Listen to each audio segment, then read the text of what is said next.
First of all, Agency 6 is this rad little company that makes all kinds of aluminum product. They teamed up with Al to do this storage locker concept in this little rear area of the Sprinter van.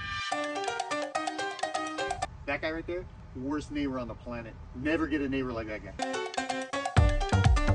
Now, I gotta be honest, guys, I'm not like this master install guy. I'm just doing what most of you guys should do before you install yours, and that's head on over to Al Fan's YouTube page and watch John install these properly.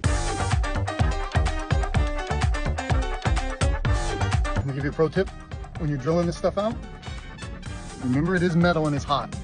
So, always wear the proper footwear when doing any work on your vehicle.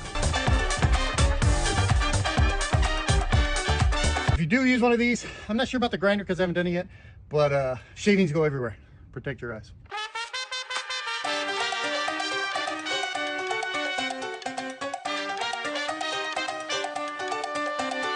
All right, guys, as we clamp on this last bolt, you close the door up, just like that. You have a storage locker in the back part of your van.